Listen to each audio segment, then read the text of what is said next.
Happy birthday! Well, it is officially Christmas time, so for the rest of the month of December, all of my videos will be Christmas related. I would have started this last week, but I wanted to do Sonic since the movie was coming out, and I wouldn't have had a better time to do that. Doesn't matter. We're doing it now. And for the first Christmas video, I will be discussing the history and evolution of Frosty the Snowman, and taking a look at the Frosty the Snowman television specials. But before we do that, it would be greatly appreciated if you would leave a like, a subscription, and maybe even a comment. Alright, now let's get into the video. Before there was the famous Frosty the Snowman television special, there was the song, Frosty the Snowman, that was written by Walter Rollins and Steve Nelson in 1950. The two had actually already written a fairly popular holiday song, which you may be familiar with, Here Comes Peter Cottontail, which I think is meant to be like an Easter song, but this new Frosty the Snowman song was going to be more of a Christmassy song. The song tells the story of a living snowman named Frosty, big surprise there, who was brought to life after a magical hat was placed on his head, but you probably already know that, don't you?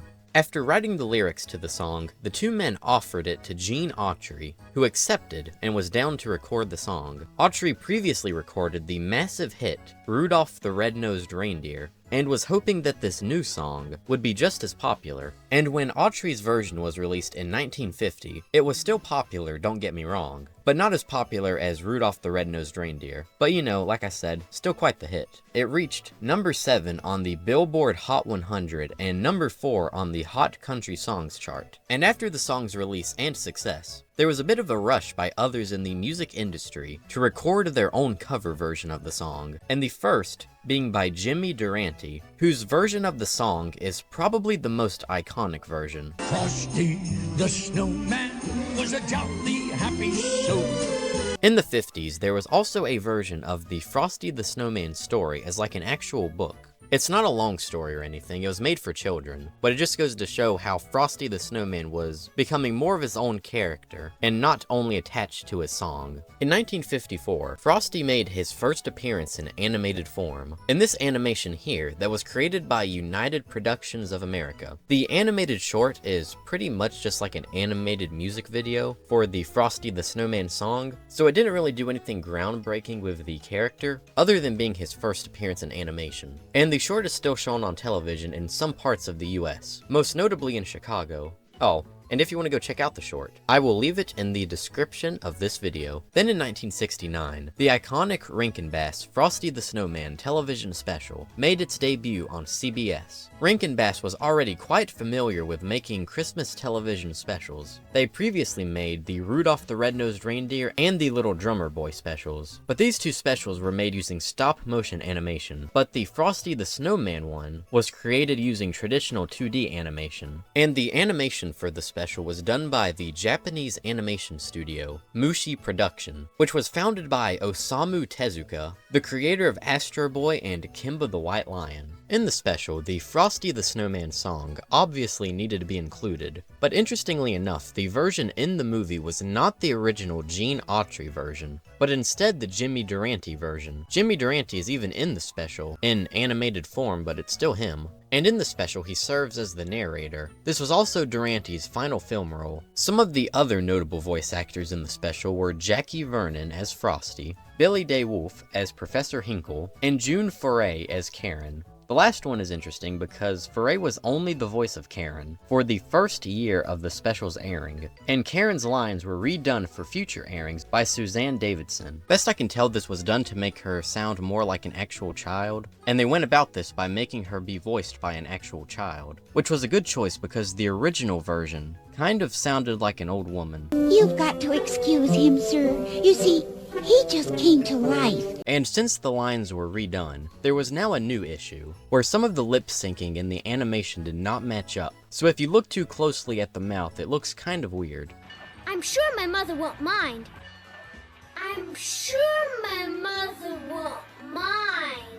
I'm sure my mother won't mind. The special first aired on December 7th, 1969 on CBS to moderately positive reception. People liked it, but when compared to something like Rudolph the Red-Nosed Reindeer, it was not as popular. Although the Frosty special was not as popular as Rudolph, it was still popular enough to get a couple of sequels, so let's get into those now. The first sequel came in 1976 and was titled Frosty's Winter Wonderland. It first aired on ABC on December 2nd. This special is also animated in 2D, just like the first one. The plot of this special has Frosty keep his word of coming back again someday. So he leaves the North Pole where he was left at the end of the first special. So Frosty returns and then, has a fun time with the kids or whatever, but becomes lonely during the night. So the kids build him a snow woman, so he's not lonely. But then she does not come to life because, as you may know, Frosty was only brought to life in the original special after the magical hat was placed on his head. So Frosty is now sad, and he doesn't have another magical hat to put on her head and bring her to life as well. But Frosty gives her a bouquet of frozen flowers, and somehow Frosty's love or something brings her to life, which makes me wonder if in the original special did the magical hat have any magic at all, because later in the special, Frosty's hat gets knocked off, and he is brought back to life without the hat being put back on him. So does